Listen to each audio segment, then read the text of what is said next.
pagi kali ini. Yang terhormat Bapak Muhammad Syafian Badarudin selaku Ketua Pimpinan Cabang Muhammadiyah Purworejo dan Bapak Ibu jamaah sekalian yang berbahagia. Innal hamdalillah nahmaduhu wa nasta'inu wa nastaghfiruh wa na'udzu billahi min shururi anfusina wa min sayyiati a'malina. Man yahdihillahu fala mudilla lahu wa man yudlilhu fala hadiyalah. Asyhadu an la ilaha illallah wa asyhadu anna Muhammadan abduhu wa rasuluh la nabiyya wa rasulullah ba'dah. Bapak Ibu jamaah sekalian, perkenankan saya selaku pembawa acara pada kajian Ahad pagi kali ini. Pimpinan Cabang Muhammadiyah Purworejo akan memandu jalannya acara pada hari ini.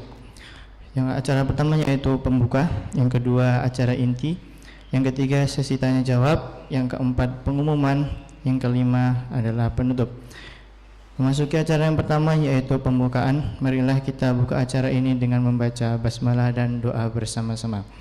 Bismillahirrahmanirrahim. Raditu billahi rabba wa bil islami dina wa bi muhammadin nabiyya wa rasulah. Rabbi zidni ilma warzuqni fahmah. Amin. Acara selanjutnya yaitu acara inti yang akan disampaikan oleh Ustadz Haji Ius Herdiana Saputra MSI. Kepada beliau disilahkan.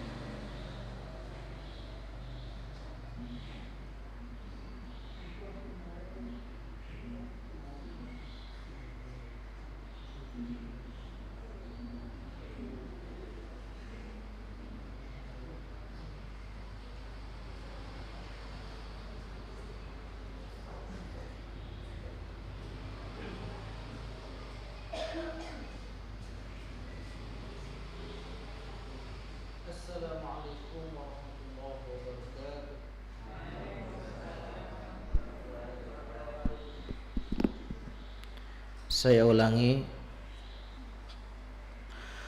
Assalamualaikum warahmatullahi wabarakatuh.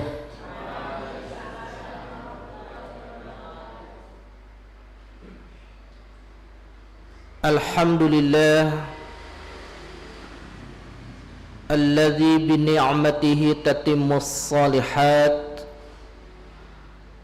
Asyhadu an la ilaha illallah wahdahu la syarikalah wa asyhadu anna Muhammadan abduhu wa rasuluh. Allahumma shalli ala nabiyyina Muhammad wa ala alihi wa ashabihi ajma'in. Rabbi shrah li sadri wa yassir li amri wa hlul 'uqdatam min lisani yafqahu qawli. Amma ba'd. Bapak-bapak, ibu-ibu, ikhwan akhwat, hadirun wal hadirat rahimakumullah. Kita lanjutkan kajian kita tahsin wa tafsir. Kemarin kita sudah sama-sama mempelajari suratul Fatihah. Bisa kelihatan Bapak Ibu? Kita baca dulu surah Al-Fatihah, monggo. A'udzu billahi minasy syaithanir rajim. Bismillahirrahmanirrahim. Alhamdulillahi rabbil alamin. Ar-Rahmanir Rahim. Maliki yaumiddin. Iyyaka na'budu wa iyyaka nasta'in. ihdinas siratal mustaqim siratal ladzina an'amta 'alaihim ghairil maghdubi 'alaihim waladdallin.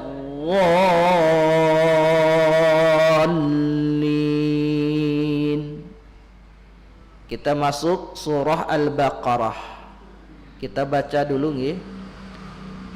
Kelihatan apa buatan lagi? Kecil ya? Ya. Oh, ada sinarnya. Ya. Bismillahirrahmanirrahim. Monggo.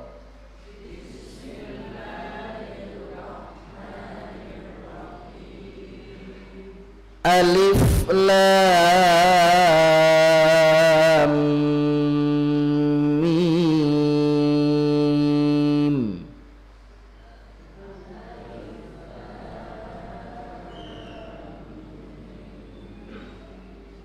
Lamnya 6 harokat, mimnya 6 harokat, mimnya bertasydid 2 harokat. Alif Lam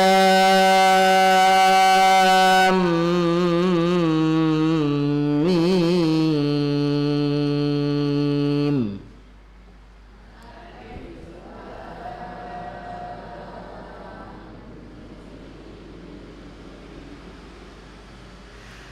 Zalikal kitabu la raiba fihi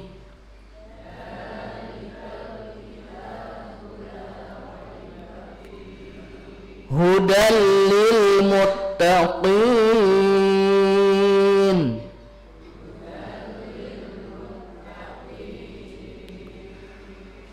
alladzina yu'minuna bil ghaibi wa yuqimuna as-salah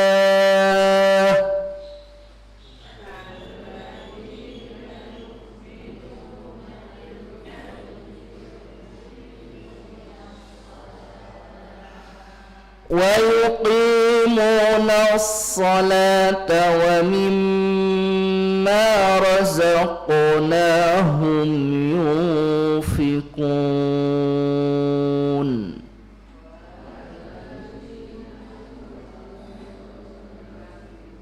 Bagaimana? Wa yuqimu, monggo.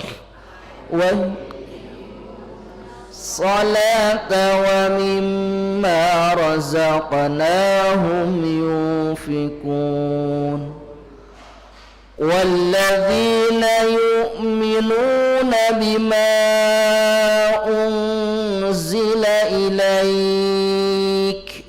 Monggo.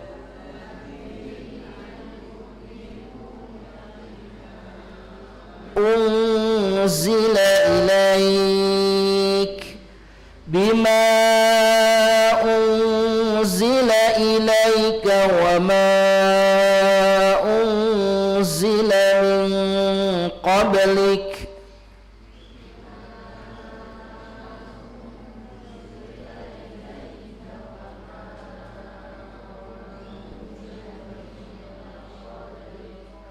wa bil akhirati hum yuqinun.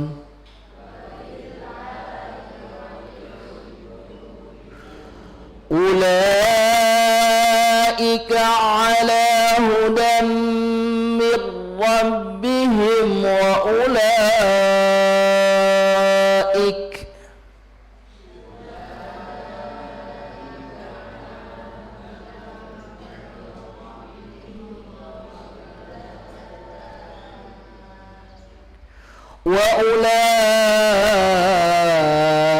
humul muflihun.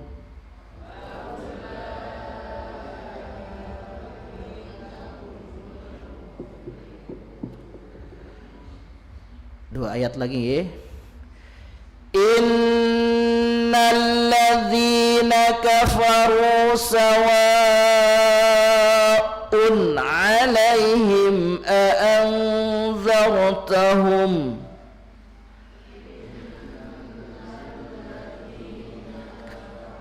sawa'un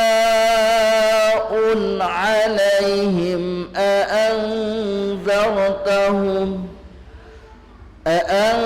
أأنذرتهم أم لم تنذرهم لا يؤمنون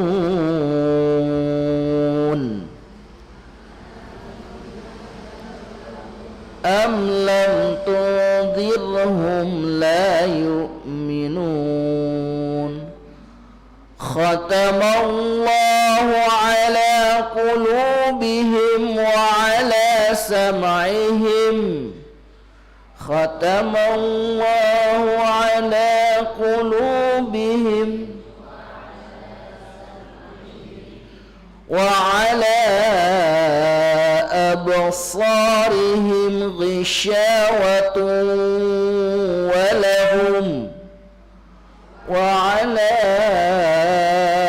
أبصارهم غشاوة ولهم عذاب عظيم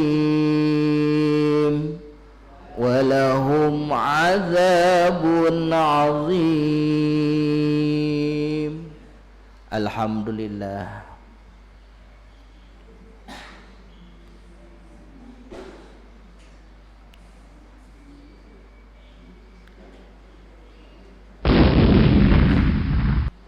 Masuk kepada surah Al-Baqarah Al-Juz'ul Awal.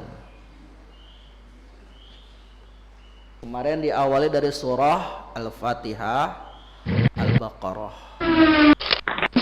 Sekarang kita masuk ke surah Al-Baqarah.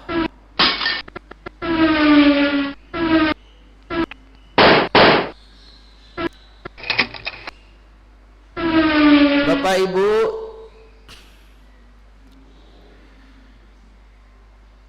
Al-Baqarah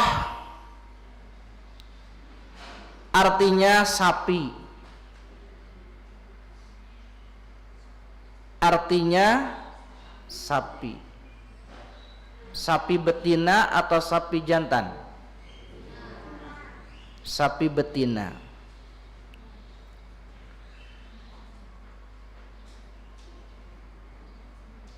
Disebut nama surat Al-Baqarah ini karena di dalam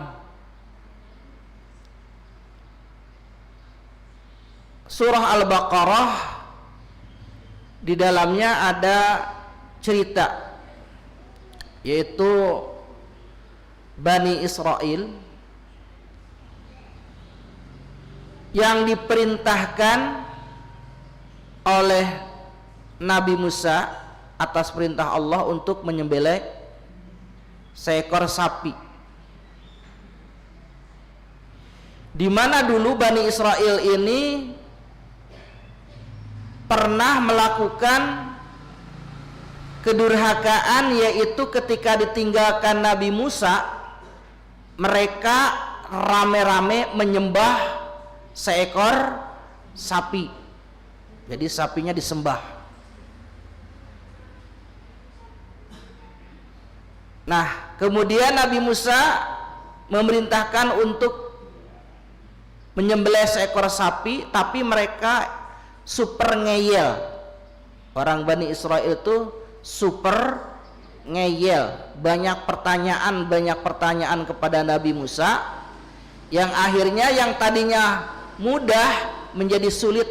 Kenapa? Karena banyaknya pertanyaan. Jumlah ayatnya ada 286 ayat. Isinya banyak. Salah satunya adalah tentang pembangunan masyarakat. Turunnya yang ke-87 disebut Madaniyah, karena turunnya setelah Rasulullah hijrah. Jadi dalam Al-Quran itu ada surat Madaniyah, ada surat Makiyah. Surat Madaniyah itu surat-surat yang turun setelah Rasulullah hijrah dari Mekah ke Madinah, atau dulu namanya Yastrib. Kemudian kalau Makiyah itu surah-surah yang turun sebelum Nabi hijrah. Dan memang kalau dari segi nama, Makkiyah itu dominannya itu turun di kota Mekah. Kalau Madaniyah berarti dominannya turun di mana? Di kota Madinah. Walaupun ada beberapa ayat yang turun di Mekah tapi tetap disebut Madaniyah. Dan ini surat Al-Baqarah ini adalah diindikasikan surat yang pertama kali turun di Madinah. Al-Baqarah.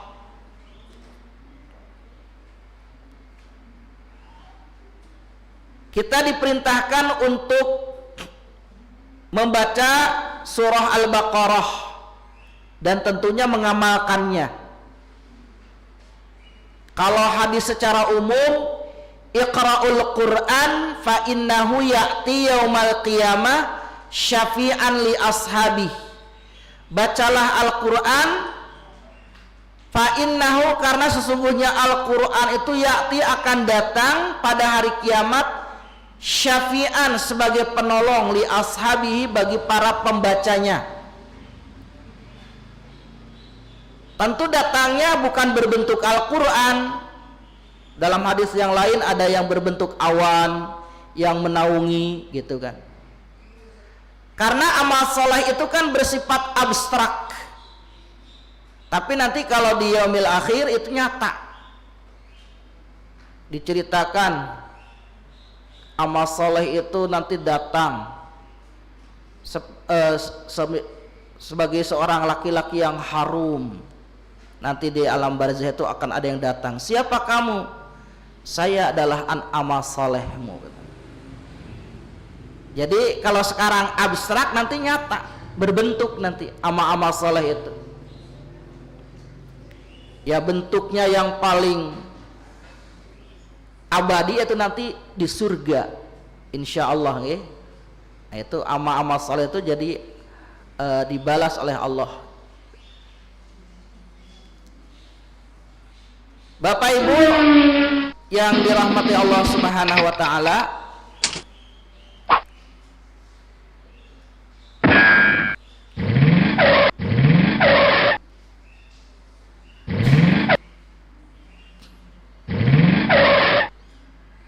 kita masuk kepada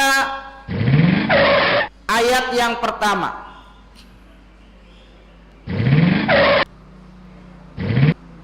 Saya sampaikan terlebih dahulu kandungannya. Kandungan juz 1.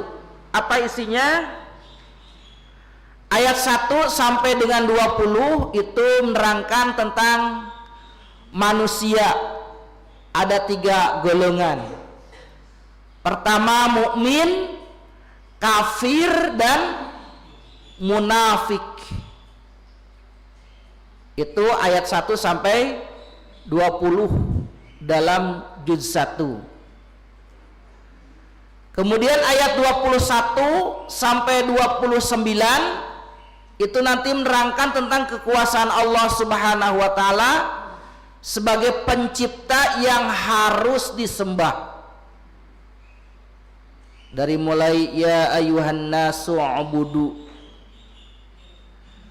Kemudian ayat 30 sampai 39 yaitu terciptanya Adam dan Hawa di surga dan akhirnya harus tinggal di bumi. Nah, kita ini kan tinggal di bumi, tapi awalnya di mana? Di surga. Nanti ceritanya pada ayat 30 sampai 39.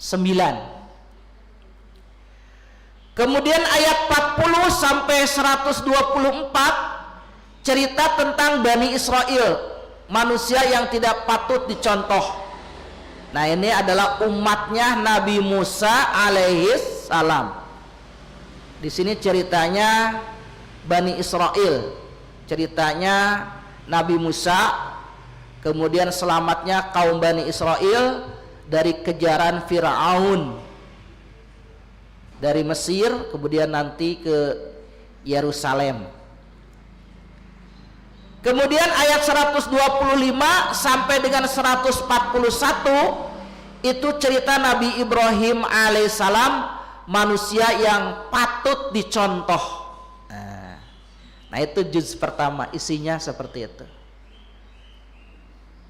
Dan di dalam Al-Quran itu memang sebagiannya isinya adalah kisah sejarah, di mana kita akan belajar mengambil pelajaran dari sejarah. Juz 1 terdiri dari 3.680 kata. Kemudian artinya itu 70% pengulangan. Sehingga sebenarnya kalau mempelajari terjemah Al-Quran itu menurut para pakar itu mudah, karena 70%-nya adalah apa? Pengulangan kalau mau dipelajari.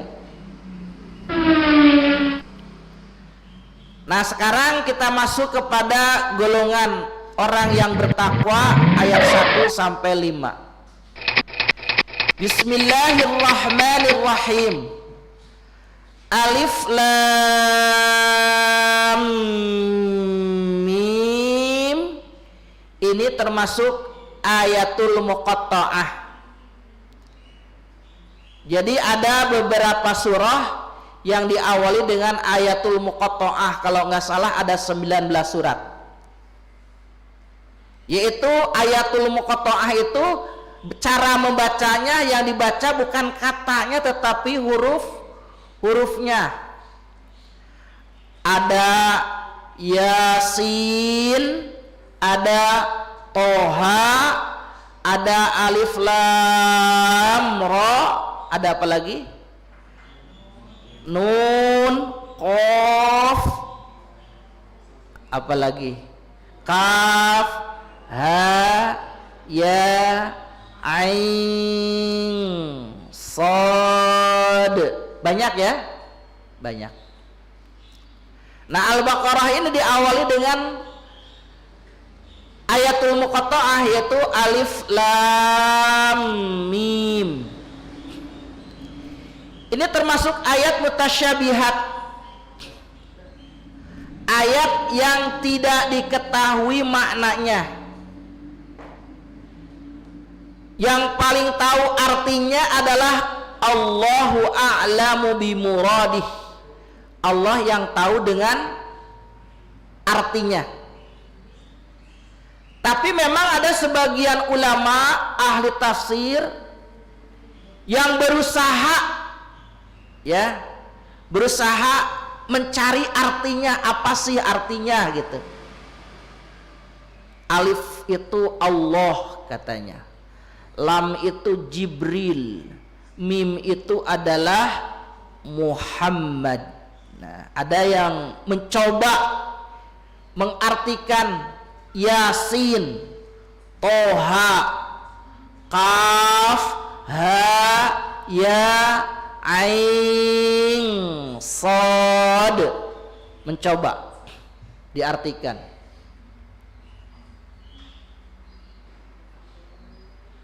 Tapi yang paling rajih, yang paling kuat adalah sesungguhnya yang tahu hanyalah siapa? Allah. Allahu a'lam bimuradi.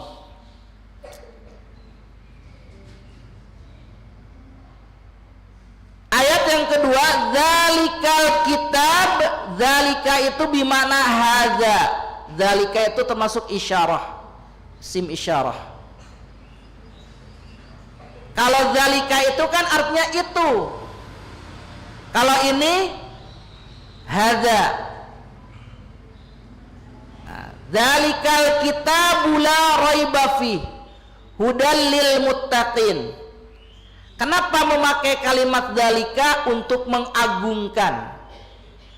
Jadi Al-Qur'an itu kalimat zalika itu kan jauh.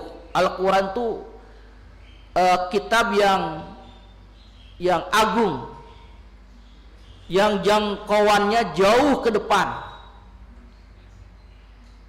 Tapi ditafsirkan dalam tafsir Jalalain itu zalika ay hadza, atau inilah Alkitab. Kitab yang mana? kitab yang dibaca oleh Nabi Muhammad sallallahu alaihi wasallam adalah Al-Quran. Walaupun Al-Quran ini dulu turunnya kepada Rasulullah itu belum jadi kitab, tapi masih bertahap, satu ayat atau satu surat, belum jadi kitab. Tetapi memang ini menunjukkan bahwa Al-Quran itu nanti akan menjadi sebuah kitab. Dzalikal kitab.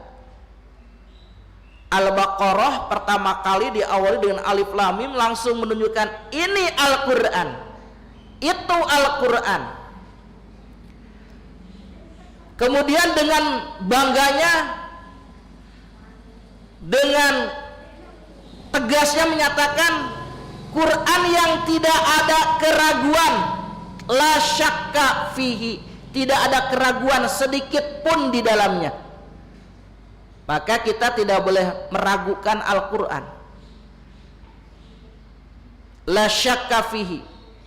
Dalam Quran surat Al-Baqarah, wa in kuntum fi raibim mimma nazzalna, dan jika kalian dalam keadaan ragu, masih meragukan Al-Quran ini, maka Allah menantang, faktu, datangkan, faktu, silahkan datangkan, buatlah bisuratim mim mislih, dengan surat semisal, kalau memang ragu. Wada'u, hadirkan, datangkanlah ahli bahasa. Di dunia ini ahli-ahli bahasa, coba bikin satu surah seperti Al-Quran. Mampu tidak? Kalau manusia tidak mampu, berkumpullah jin dan manusia berkumpul untuk membuat satu surah Al-Quran. Bisa enggak? Ini tantangan ini sampai sekarang tidak ada yang mampu membuat seperti Al-Quran. Kemudian kalau dalam bahasa sorof ya, dzalika itu kan mubtada, khabarnya adalah la raibah fih dan hudan. Sebagai apa? Sebagai petunjuk. Al-Quran itu sebagai apa? Hudan, petunjuk. Petunjuk bagi siapa? Li itu bagi, lil muttaqin, bagi orang-orang yang bertakwa, bagi orang-orang yang bertakwa. Maka orang yang bertakwa akan senantiasa menjadikan Al-Quran itu sebagai pedoman, sebagai rujukan, sebagai referensi utama bagi orang yang bertakwa. Nah, sekarang kita tinggal bertanya, kita termasuk orang yang bertakwa apa tidak?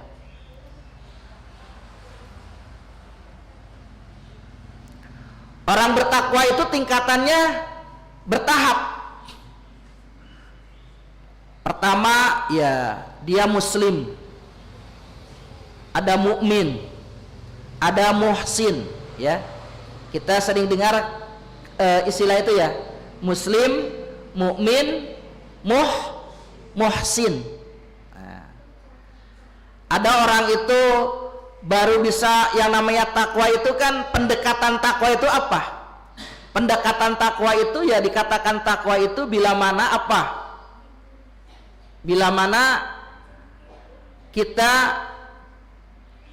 melaksanakan bimtithali awamirihi wajtinabi nawahihi, bila mana kita melaksanakan perintah-perintahnya dan menjauhi larangannya.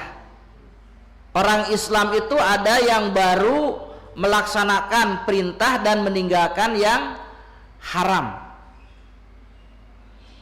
Tapi ada juga yang sudah mampu meninggalkan, melaksanakan yang diperintahkan oleh Allah, ketaatan, dan ditambah dengan melaksanakan sunnah-sunnah yang dicintai oleh Allah. Bukan sekedar wajib tapi yang sunnah, bahkan mampu meninggalkan yang makruh. Sehingga orang yang istiqomah ini nanti akhirnya insya Allah ketika dia sudah bertanggung jawab dengan keislamannya, kemudian keimanannya dan keihsanannya, insyaallah menjadi orang yang bertakwa. Hudal lil muttaqin. Nah, orang yang bertakwa itu pasti adalah orang yang beriman. Islam, iman, takwa. Alladzina yu'minuna bil ghaib. Alladzina, yaitu orang-orang yang yu'minuna, mereka beriman. Beriman, iman itu adalah diyakini dengan hati dan diucapkan dengan lisan, kemudian dibuktikan dengan amal perbuatan. Jadi iman itu antara hati, ucapan dan perbuatannya serasi. Itu namanya iman. Iman itu adalah sebuah keyakinan yang menghujam, atau bahasa lainnya adalah akidah, keyakinan. Bil ghaib, kepada yang gaib. Yang gaib itu sesuatu yang tidak kelihatan tapi pasti adanya. Iman kepada yang gaib. Allah itu termasuk gaib.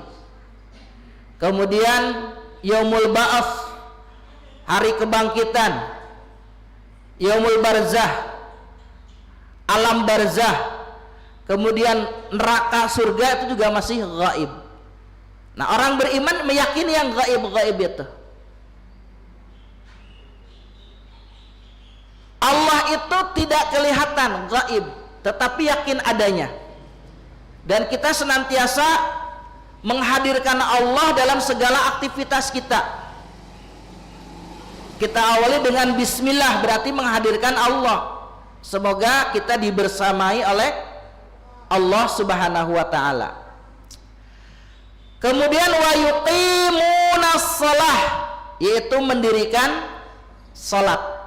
Aqama yuqimu itu menegakkan. Menegakkan salat itu berarti dia melaksanakan salat lahir dan batin.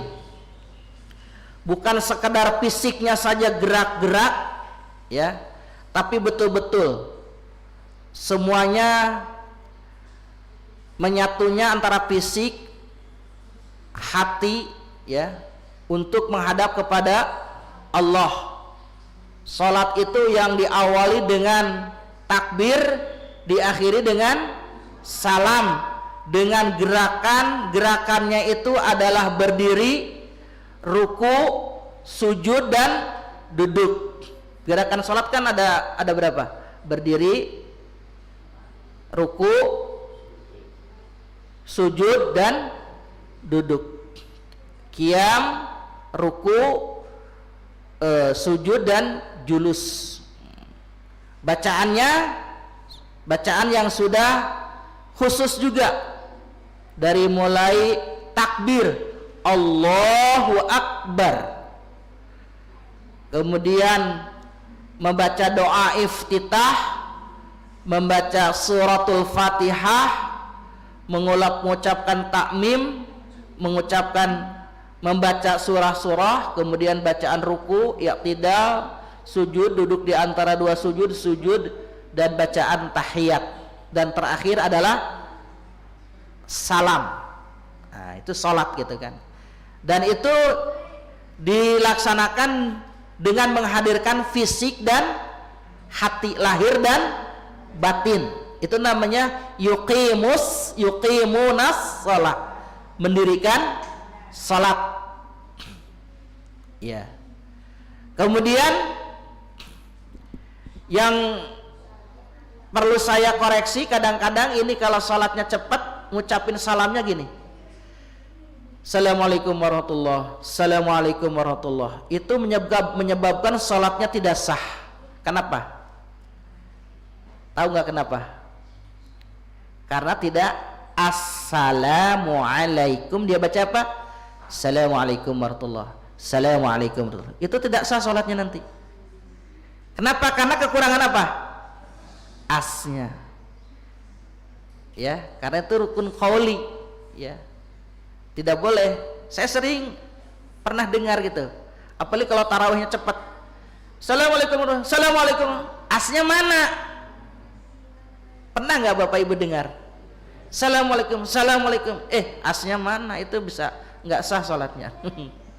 Jadi apa? Assalamualaikum warahmatullahi wabarakatuh.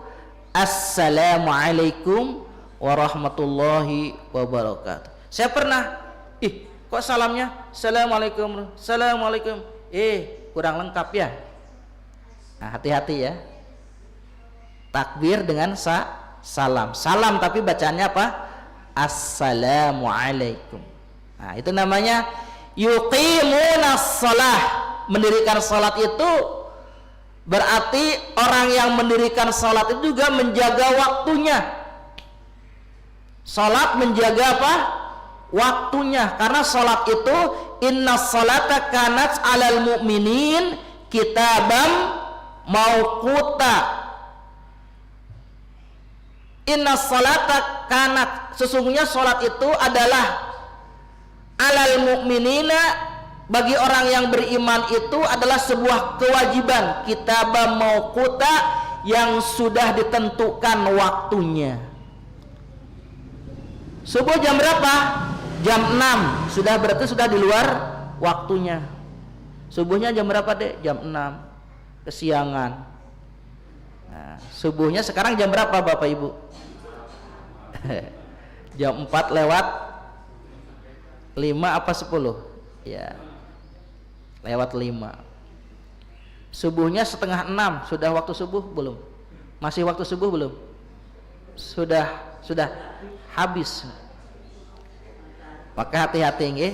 Nah, yuqimunas shalah itu juga dalam pengertian adalah menjaga waktu-waktu salat. Ini masalah salat ini penting. Beriman kepada yang gaib, maksudnya apa? Beriman kepada Allah. Salat itu harus menghadirkan Allah. Allah, kan iman dulu kepada yang gaib kan, baru mendirikan salat. Allah, Allahnya mana? Gaib, tidak kelihatan, tapi kita yakin adanya apa? Allah. Allahu Akbar. Salat, mendirikan salat.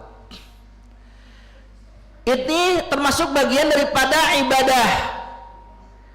Dan ibadah itu artinya adalah, ibadah itu artinya lah at-ta'ah, taat, al-ghullu, kemudian menghinakan diri di hadapan Allah, al-khudu, penuh dengan ketundukan. Tetapi itu semuanya harus dibungkus dengan al-hubbu. Al-hubbu itu apa? Rasa cinta. Maka ketika ada mahasiswa bertanya, saya kok kalau sholat rasanya hambar. Sholat itu rasanya apa? Hambar, kurang menikmati. Ada yang kurang. Apa yang kurang? Yaitu al-hubbu.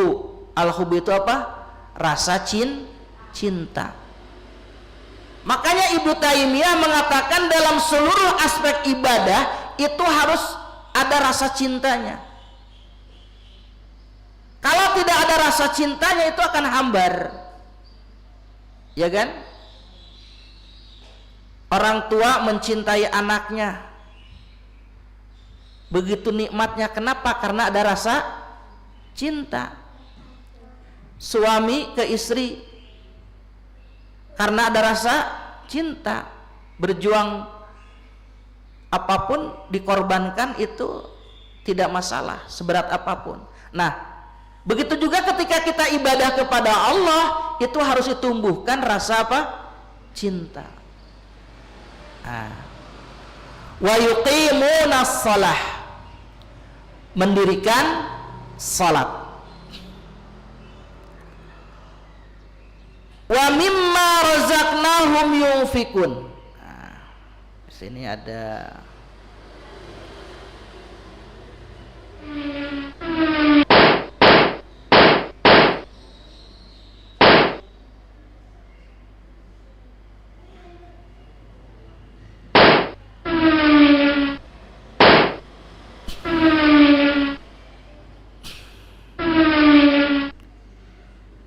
dan wa mimma, dan dari apa yang Allah rizkikan, hum yunfikun, mereka menginfakkan. Jadi orang yang beriman kepada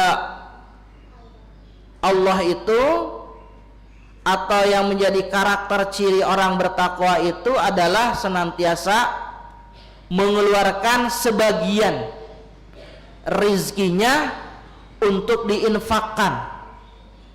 Infak itu ada yang wajib, ada yang sunnah. Yang wajib itu ya harus, kalau tidak dikeluarkan menjadi dosa. Di antara yang wajib itu adalah apa? Zakat. Yang wajib, yang sunnah dikeluarkan.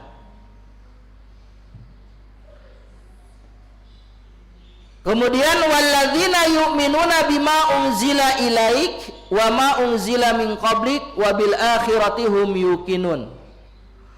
Walladzina, dan orang-orang, yu'minuna, mereka beriman, bima, dengan apa, unzila ilaik, yang diturunkan kepada Nabi Muhammad, wa ma unzila min qablik, dan apa yang diturunkan min qablik, sebelum yang diturunkan kepada Nabi Muhammad, Al-Quran, baik kitab maupun suhuf, ya.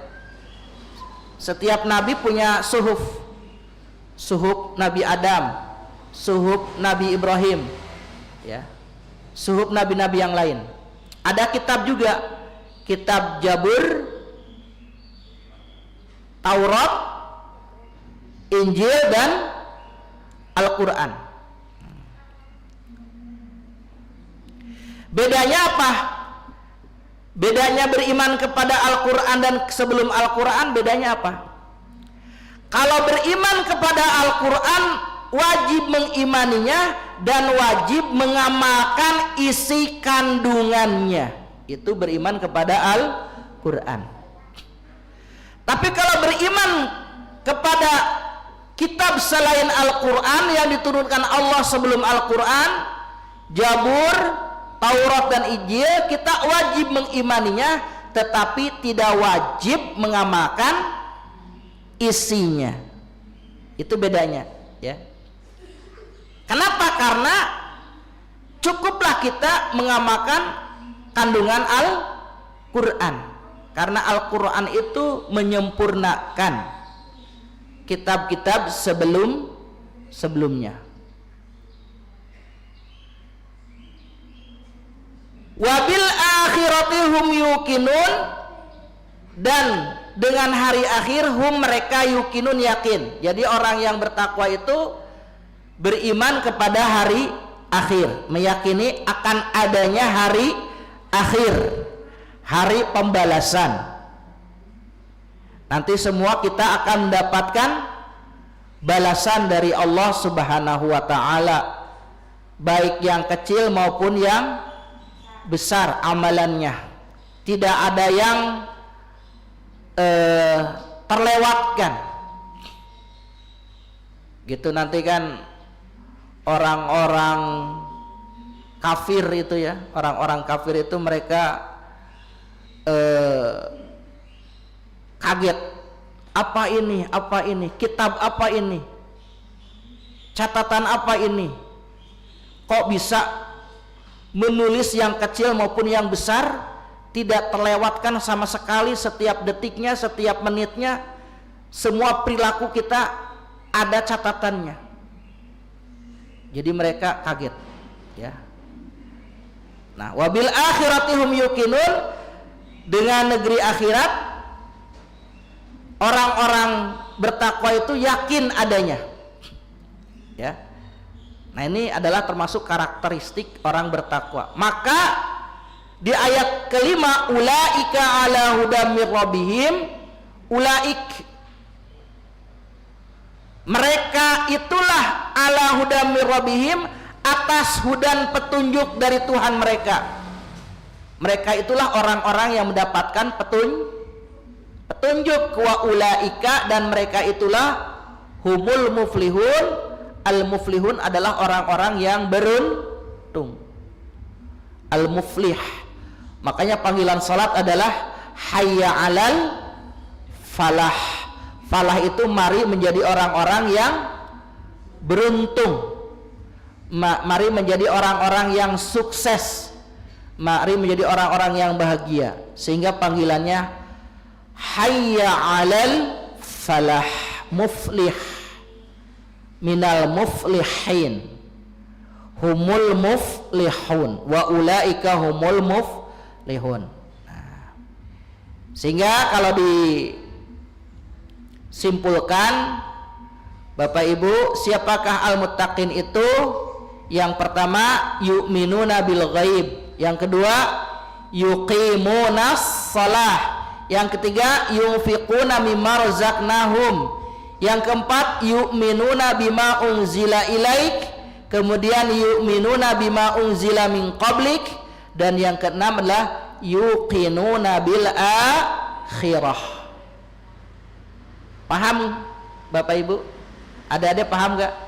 Ya.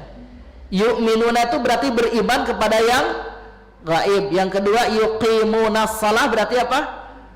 Mendirikan salat. Yunfiquna, menginfakkan. Yu'minuna beriman kepada Al-Quran. Yu'minuna bima unzila min qablik, beriman kepada kitab sebelum Al-Quran. Yuqinuna bil akhirah, meyakini dengan adanya akhirat. Yuqin itu artinya yakin. Yakin itu dari bahasa Arab ya, yakin. Yuqinuna bil akhirah. Mana yang benar ini Bapak Ibu? Yang satu, yang kedua, yang ketiga, yang keempat.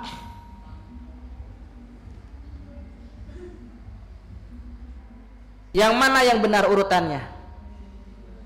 Bisa dilihat?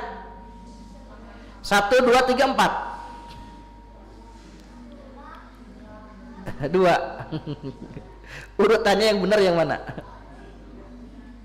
Ya, Zabur dulu apa Taurat dulu?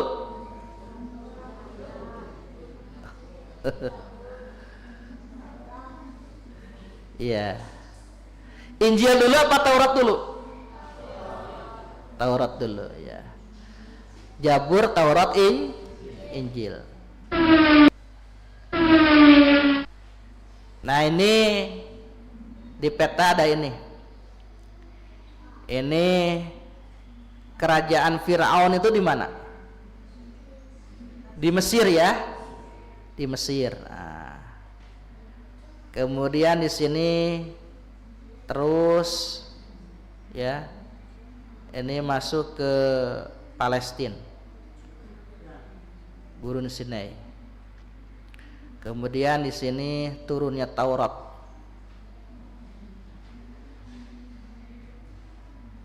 Di Tur Sina.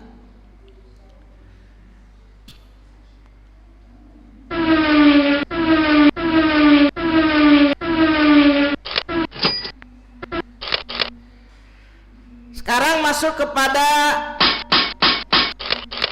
ayat 6 dan 7.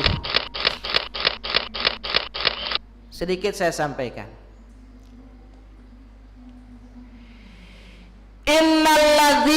Inna sesungguhnya alladzina orang-orang kafaru mereka kafir sawaun sama saja podowai alaihim atas mereka. Sesungguhnya orang kafir itu sama saja wahai Muhammad. Sesungguhnya orang kafir seperti Abu Jahal, Abu Lahab dan abu-abu yang lainnya ya. Ada abu apa lagi? Orang-orang kafir itu sama aja maksudnya apa? A'anzartahum, engkau beri peringatan wahai Muhammad, engkau dakwahi, engkau beri peringatan, amlam tunzirhum, atau tidak engkau beri peringatan, sama aja. Apa samanya? La yu'minun, mereka tidak akan iman. Mereka tidak beriman. Berarti ini ciri orang yang kafir. Orang kafir itu ya kebalikan daripada orang yang beriman. Kalau orang beriman itu kan antara hati, lisan sama perbuatannya seia, sekata, seirama, harmonis. Tapi orang kafir juga harmonis. Maksudnya apa? Hatinya menolak, lisannya menolak, perbuatan juga apa? Menolak. Itu orang kafir. Walaupun orang kafir juga bermacam-macam. Ada orang kafir ateis. Orang kafir ateis itu yang sama sekali tidak percaya dengan Tuhan. Ada yang kafir ateis. Orang kafir ateis itu yang tidak percaya dengan hari akhirat. Kalau hidup itu ya hanya di dunia aja, hanya sekali. Setelah mati ya udah, tidak ada kehidupan lagi. Maka nikmatilah hidup yang sekali ini. Itu yang ateis, ya kan? Ateis seperti itu. Tapi ada juga yang kafir ahlul kitab. Dia beriman kepada kitabnya, tetapi dia tidak beriman kepada Al-Quran. Ada yang seperti itu. Itu juga kafir. Mohon maaf. Dia beriman kepada Injil tetapi tidak beriman kepada Al-Quran. Itu juga kafir. Dia beriman kepada Taurat tetapi tidak beriman kepada Al-Quran. Itu juga kafir.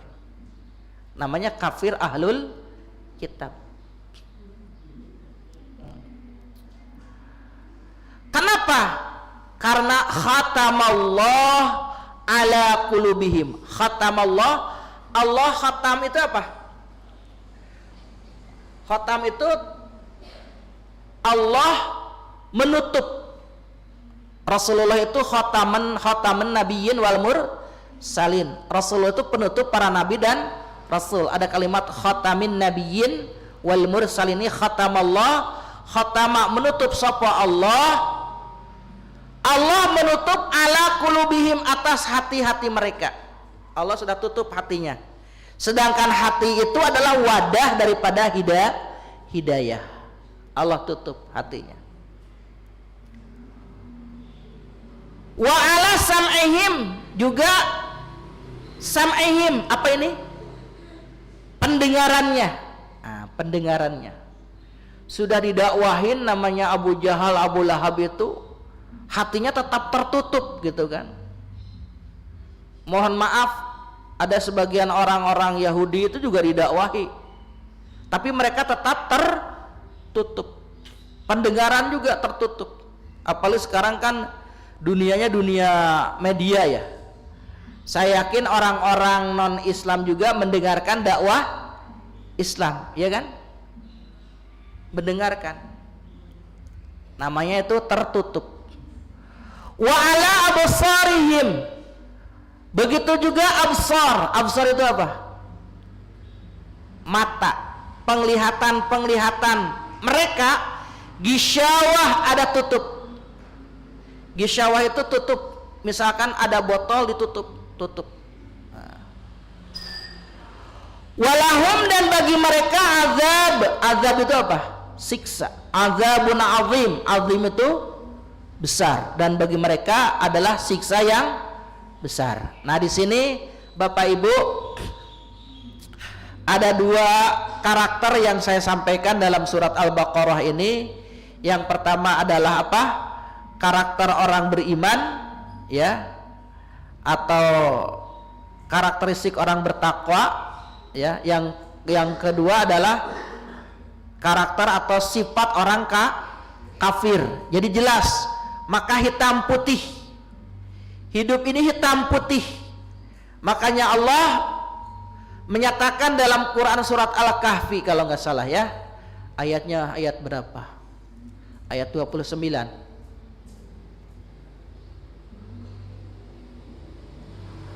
Faman syaa falyu'min wa man syaa falyakfur. Allah mempersilahkan. Mau beriman silahkan, mau kafir ya silahkan. Allah memberikan pilihan kepada kita. Mau jadi orang beriman ya silahkan, menjadi orang kafir ya silahkan. Tapi Allah juga memberikan apa? Petunjuk. Ya, Allah memberikan petunjuk kepada kita semua. Allah memberikan dua pilihan, mau neraka silahkan, mau surga juga silahkan. Orang beriman ya surga, orang kafir ya neraka. Pilih yang mana? Pilih surga apa pilih neraka? Gitu. Nah, itu pilihan-pilihan itu Allah berikan kepada kita dan kita bebas untuk apa? Memilihnya. Mau milih yang mana? Nah, Allah berikan petunjuk, silakan. Nanti orang yang beriman, wa basyiril ladzina amanu wa amilus shalihat anna lahum jannah. Orang beriman beramal saleh diberikan surga. Sedangkan orang kafir adalah annar, api neraka. Silakan, api neraka itu adalah uiddat lil kafirin, diperuntukkan bagi orang-orang yang kafir.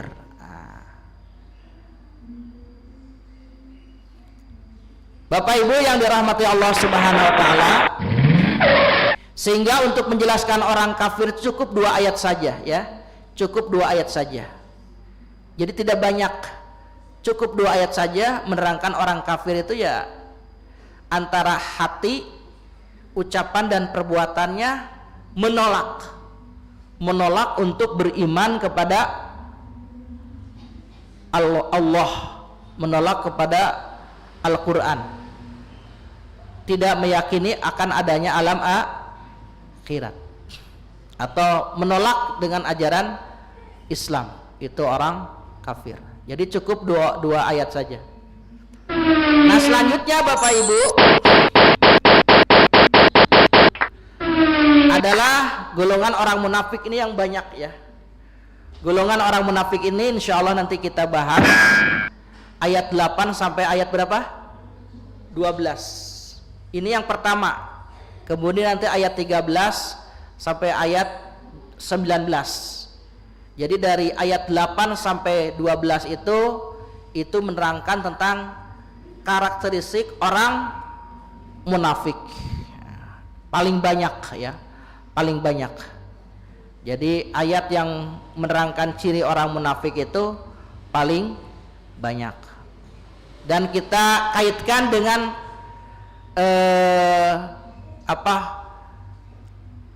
fakta yang ada di lapangan sekarang ini. Nah, sekarang ini lebih banyak orang berimannya atau banyak orang munafiknya? Orang kafir munafik. Nah, sudah kafir ya munafik ya. Orang munafik itu bisa jadi orang kafir gitu kan. Tapi orang beriman juga bisa terserang penyakit apa? Munafik bisa. Nanti kita bahas dalam ayat selanjutnya, ayat 8 sampai ayat 19. Demikian Bapak Ibu yang dirahmati Allah Subhanahu wa taala. Jadi untuk kajian saya memang kajian tafsir di panti ini banyak ya. Ada kajian ijmali yang apa secara global. Kalau saya nanti urut saja nggih.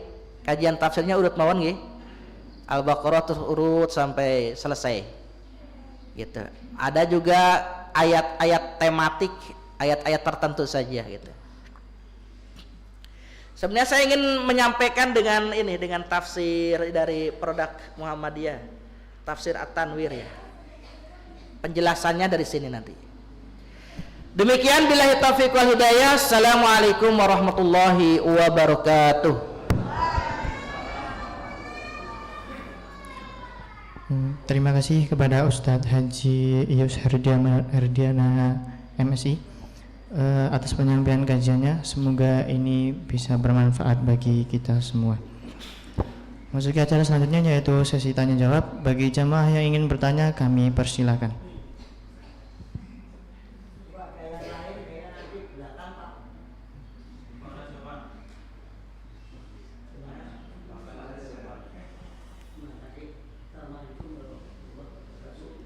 Waalaikumsalam warahmatullahi wabarakatuh.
Baik, terima kasih. Itu ada hadis yang menerangkan bahwa yang paling khusyuk 100% itu adalah Rasulullah Muhammad sallallahu alaihi wasallam.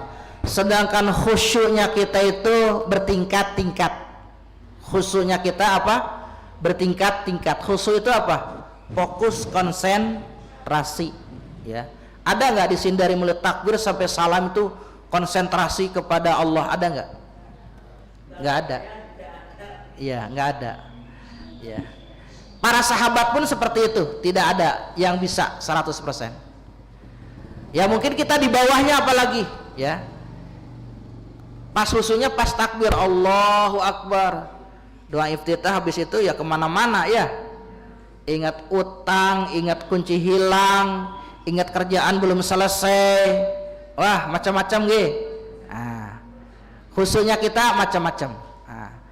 Tapi ada ilmu bagaimana mendekati supaya sholat kita khusyuk. Salah satu cara supaya sholat kita khusyuk itu adalah melaksanakan ini, pengertian sholat ini. Jadi aqwal dan af'alnya, bacaan dan gerakannya itu benar-benar dihayati.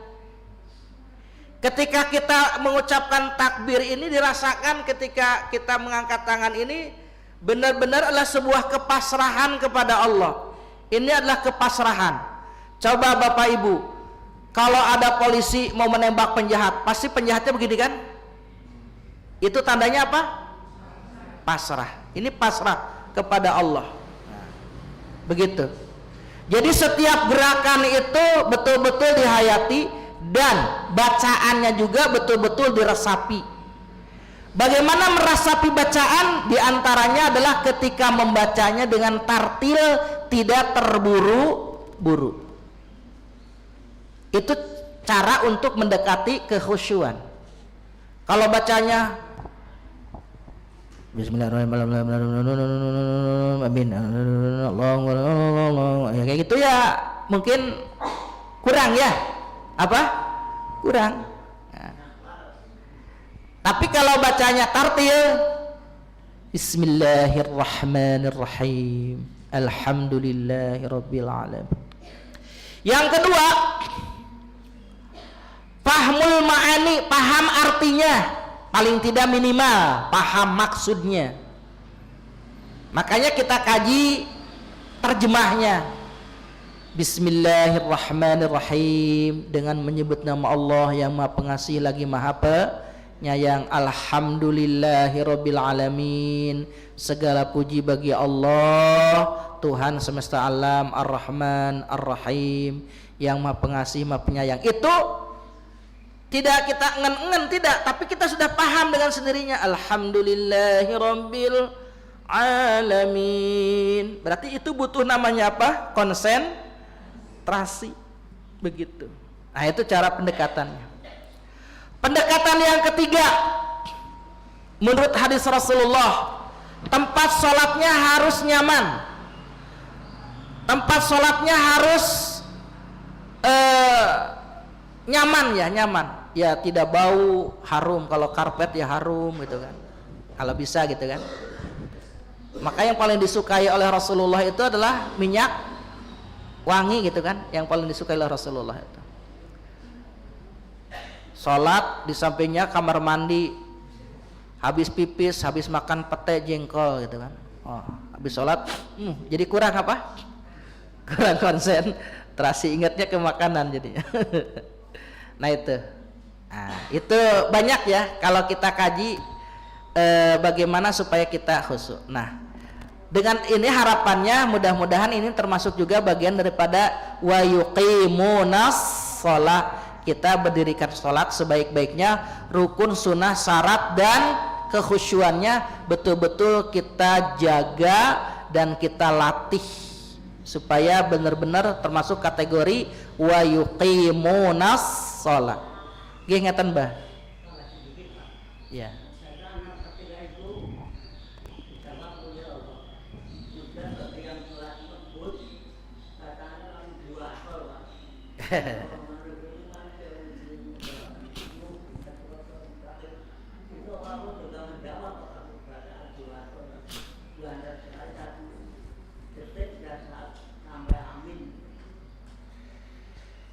Ya, itu hadisnya setiap ketika hamba mengucapkan alhamdulillahirabbil alamin, maka Allah menjawab pahamidani. Maka Allah juga menjawab memuji orang yang memuji Allah. Jadi setiap ayat maka sunnahnya per ayat berhenti. Nah, tapi kalau di wasol gimana, Allah menjawab apa tidak? Wallahu a'lam. Wallahu a'lam ya. Tapi kalau dari segi sah dan tidak sahnya, sah tetap walaupun di wasol. Tapi kalau mencari keutamaan, setiap ayat apa? Berhenti. Ada yang satu napas kan, ada juga itu. Sah ya. Alhamdulillahirabbil alamin arrahmanir rahim maliki yaumiddin iyyaka na'budu wa iyyaka nasta'in ihdinas siratal mustaqim siratal ladzina an'amta 'alaihim ghairil maghdubi 'alaihim waladdallin. Habis napasnya. Ya sah ya, kalau ikuti tajwidnya ya fasah saja. Nah, cuman itu tidak utama. Yang utama itu adalah setiap ayat apa? Berhenti. Ngatan. Nggih, matur nuwun.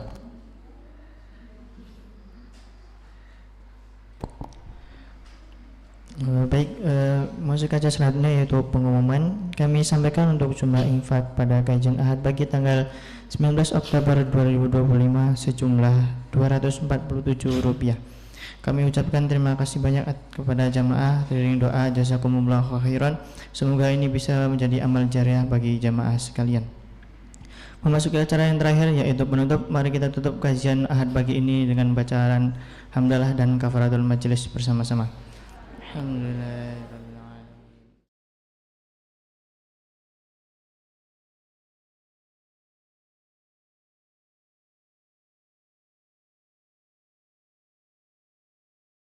Assalamualaikum warahmatullahi wabarakatuh. Waalaikumsalam warahmatullahi wabarakatuh.